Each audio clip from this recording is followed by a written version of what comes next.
మిథున రాశి వారి యొక్క మానసిక స్థితి, మనుగడ ఏ విధంగా ఉంటుంది ఈ గ్రహణ ప్రభావం వలన? అయితే వాళ్ళు ఆ సమయంలో ఎటువంటి జాగ్రత్తలు తీసుకోవాలంటారు? ఓకే. సో మనకి అందరి మీద ఉమ్, ఎలా ప్రభావం ఉంటుందండి? కేవలం అవును. అదొక ప్రాంతానికి మాత్రమే పరిమితం కదా అని అనొచ్చు. అవును.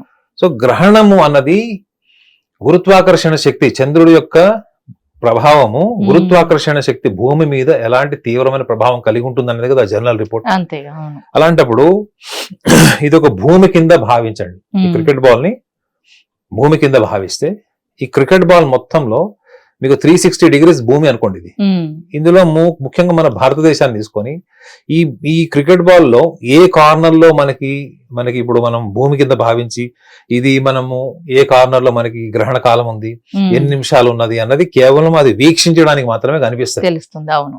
అర్థమైందండి? ఉమ్, సో కాబట్టి అలాంటప్పుడు కేవలం ఆ ప్రాంతానికి మాత్రమే పరిమితం చేసి ఉమ్, ఆ ప్రాంతంలో ఉన్న వాళ్ళు మాత్రమే శుద్ధి చేసుకొని, ఇది మనం ఎలా లాజికల్ గా తీసుకోవాలి, గ్రహణ కాలంని మనం ఎలా తీసుకోవాలి, గ్రహణం గ్రావిటేషనల్ ఫోర్స్ భూమి మీద ఎలా ఉంటుందని తీసుకున్నప్పుడు ఈ బాల్ మీద మీరు ఏ కార్నర్ లో కూడా మీరు బ్యాట్ తో కానీ ఒక స్టిక్ తో కానీ మీరు ట్యాంపర్ చేస్తే ఉమ్, మొత్తం బాల్ అంతా కూడా వైబ్రేషన్ కి లోన్ అవుతుంది.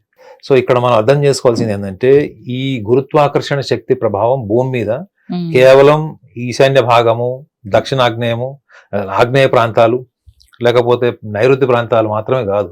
అవును. ఎప్పుడు ఎక్లిప్స్ వచ్చినా, లూనార్ ఎక్లిప్స్ వచ్చినా ప్రతి మనిషి ప్రవర్తనలో, ఆలోచనలో, వాళ్ళ నిద్రావస్థలో లేదా వాళ్ళకు వచ్చేటువంటి కళల్లో కూడా కావచ్చు, ఉమ్, కళల స్థాయికి పరిశోధన జరగలేదండి, ఓకే. నిద్ర వరకే జరిగింది. ఉమ్, సో ఈవెన్ కొంతమంది బైపోలార్ పేషెంట్స్ కూడా చేశారు. ఆహా, ఈ పరిశోధన అవుట్పుట్ ఏంటంటే ఉమ్, దాని ప్రభావం మనసు మీద అచేతనంగా ఉన్నటువంటి కొన్ని లక్షణాలు ఉమ్, మీద ఉంటుంది అని చెప్తున్నారు. ఓకే. ఈ అచేతనంగా ఉన్నటువంటి లక్షణాల్ని మనం జ్యోతిష శాస్త్రంలో మిథున రాశి వాళ్ళకి ఎలా చెప్పొచ్చు అంటే ప్రతి మనిషి జీవితంలో కూడా వాళ్ళకు ఒక బాల్యం నుంచి ఒక ఎదుగుదల ఉంటుంది. అవును. వాళ్ళ చైల్డ్హుడ్ నుంచి వాళ్ళ పెంపకము, వాళ్ళ పెంపకంలో వాళ్ళకు ఉండేటువంటి సంతృప్తి, అసంతృప్తి, ఉమ్, జీవితం పట్ల వాళ్ళ దృక్పథం, ఇదంతా కూడా ఒక పరిసరాల నుంచి అంటే ఎన్విరాన్మెంట్ నుంచి ఎస్టాబ్లిష్ అవుతుంది. ఉమ్, ఈ ప్రాసెస్ లో వాళ్ళు ఎంతో అంత అణుచుకుంటారు. ఉమ్, కోపంని, కోరికల్ని, భావోద్వేగాల్ని, ఇష్టాయిష్టాలని అన్నింటినీ కూడా వాళ్ళు ఆర్గనైజ్ చేసుకొని ఉమ్, అప్పుడున్న పరిస్థితుల తగ్గట్టుగా వాళ్ళు ఉంటారు. ఎదుగుతారు. అంటే ఏంటి, మంచి వర్చస్సు, ముఖ కవళికలు, బోన్ స్ట్రక్చర్ ఓకే. అన్ని బాగుంటాయి. ఉమ్, వాళ్ళని చూసి ఎవ్వరు అనుకోరు కూడా అసలు ఉమ్, వీళ్ళు కోపిస్తాడు అని. ఓకే.